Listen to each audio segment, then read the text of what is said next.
આગામી સમયમાં વડોદરામાં યોજાનાર વડોદરા વાયબ્રન્ટ નવરાત્રી મહોત્સવ અંગે પત્રકાર પરિષદનું આયોજન કરવામાં આવ્યું હતું। સંસ્કારી નગરી વડોદરામાં ગરવી ગુજરાતની અનોખી સોડમ પ્રસરાવતા વડોદરા વાયબ્રન્ટ નવરાત્રી ગરબાના દ્વિતીય સંસ્કરણમાં ગુજરાતની ક્વોલિટી બિરુદ પ્રાપ્ત કૈરવી બુચ વડોદરામાં મા શક્તિની આરાધના સૂર રીલાવશે। વડોદરાના ખેલૈયાઓ માટે મા શક્તિની આરાધના નવીનતમ અને અભૂતપૂર્વ અનુભવ સાથે ગત વર્ષથી બીઆરજી એજ્યુકેશન ઇન્સ્ટિટ્યૂટ દ્વારા સન ફાર્મા રોડ ખાતે વડોદરા વાયબ્રન્ટ નવરાત્રીનું આયોજન કરવામાં આવે છે। આજરોજ વડોદરા વાયબ્રન્ટ નવરાત્રીના દ્વિતીય સંસ્કરણની પત્રકાર પરિષદમાં ગુજરાત સાહિત્ય અકાદમીના ચેરમેન ભાગ્યેશ જહા, સોજલ એડવર્ટાઇઝના પરેશભાઈ શાહ તેમજ બીઆરજી ગ્રુપના chairperson Lataben Gupta, CMD Sargam Gupta, managing director doctor Sapna Patel, director Shweta Gupta, Ragi Patel, CEO vibrant Navratri મહોત્સવ, ઉર્મી સ્કૂલના managing director Radhika Nair, Gujarat public school અટલાદરાના director Abhilasha Agarwal, Gujarat public school Chhani અને વાઘોડિયાના ડિરેક્ટર અપેક્ષા પટેલની ખાસ ઉપસ્થિતિ રહી હતી। આ પત્રકાર પરિષદમાં ગરબા અંગે વિગતવાર માહિતી આપવામાં આવી હતી।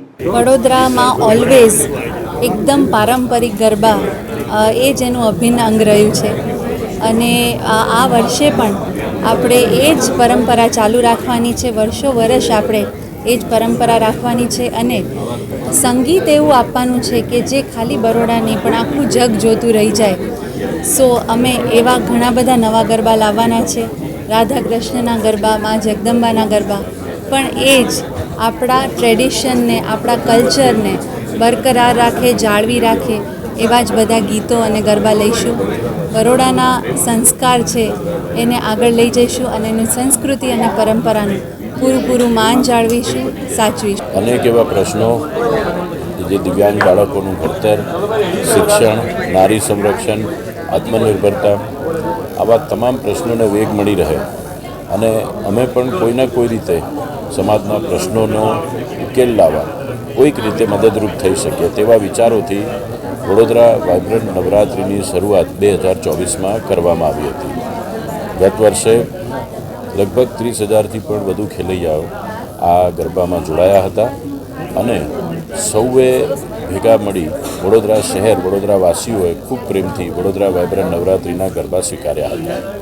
આ વર્ષે પણ વડોદરા વાયબ્રન્ટ નવરાત્રિ 2025 વધુ ભવ્ય રીતે, વધુ અદ્ભુત રીતે, વધુ સુવિધાઓથી સજ્જ વડોદરામાં પ્રેઝન્ટ થશે અને હું આપ સૌના માધ્યમથી વડોદરાવાસીઓને એવી અપીલ કરું છું કે એક જ વર્ષમાં વીવીએમ કે જે એક વટવૃક્ષ બન્યું છે, એક પરિવાર બન્યો છે, એ પરિવારના આપ સૌ સભ્ય બનો અને આપણે સૌ ભેગા થઈ મા અંબાની આરાધના કરીએ અને સમાજને કંઈક અર્પણ કરીએ તેવી ભાવના રાખીએ।